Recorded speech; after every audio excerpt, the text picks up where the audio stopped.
people are doing it and thinking it helps me on those hard days to keep remembering to do it. I am sure all of you have heard the saying that God gives us children in order to keep us humble.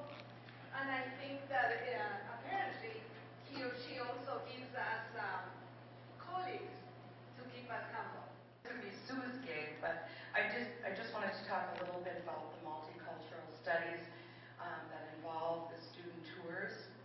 And we have them scheduled in May now. We're going to Italy and Greece for 2 weeks.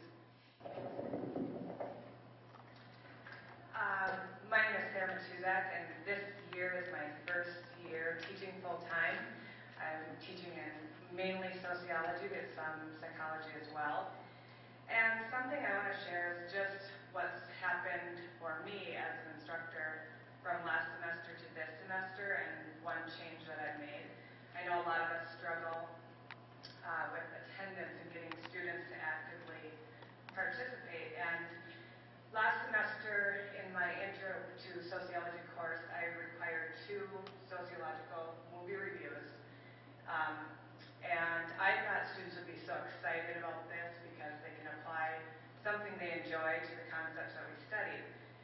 And I was excited about it, and the first one came due right about this time, 12th week of the semester, and 20 out of 60 students did not turn in it. Yesterday was D-Day, was turn in the first movie review.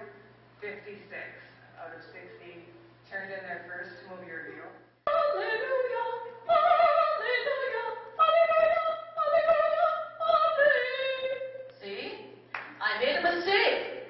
Well, I did that because I am Kathy Siskar, and some of you who know me know that I am probably the very oldest person on this campus. I'm really pushing 40.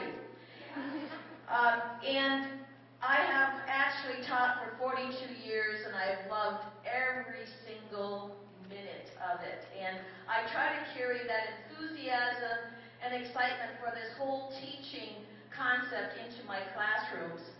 And I teach quite a few communication classes. I've taught a lot of other things on this campus, but communication or speech communication is my major area of expertise. And one of the things I think that's really important, and I know that you guys know this also, is that we need to sometimes look bad to get good. And so I tell the students that I'm going to be making mistakes and you're going to be making mistakes, but we're going to be learning from one another, and we're not going to let that mistake destroy you. But for their final exam scene, they did a segment from Death of a Salesman.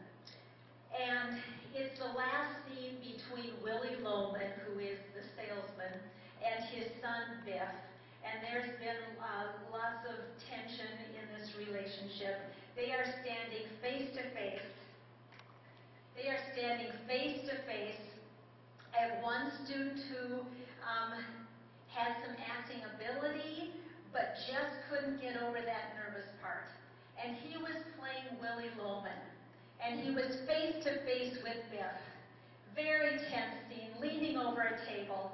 And he said to Biff, "You are Willie Loman, and I am Biff Loman." And there was this 3-second pause. He knew he had screwed up.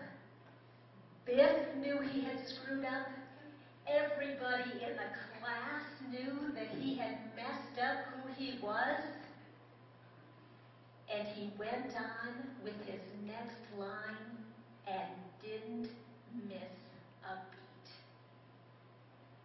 And I went up to him after that performance and I said, "That's an A right there. You stayed in character. You knew you needed to stay in character. You knew the scene depended on you. You knew you had made a mistake, but you kept going, and everybody else in the scene stayed in character as well." So I guess what my bottom line for this is to, and I know you do this, I'm preaching to the choir, I know, but we celebrate those successes that our students have. And we say to them, as Talisha had mentioned, here's where you were when you started. Here's how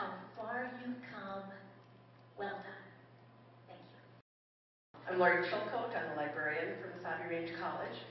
And some of the bigger colleges and universities have a librarian and staff head librarian, and a reference librarian, and a cataloging librarian, and an interlibrary loan librarian, and all sorts of other librarians and sub-librarians, but on our campus I do it all, so I prefer to just go by the title of Library Queen. That's my crown. And I brought up the little dinosaur because I think so many of our students think of the library, a library, as like the dinosaur of academics. A dull room filled with dusty books run by an old maid librarian with her hair in a bun running around going, shh. So my mission is I'm changing all that. Why do we do that every day? Why do we come back every day and do the same thing with the same passion and the same sense of mission? And I think largely it's because of who we work with.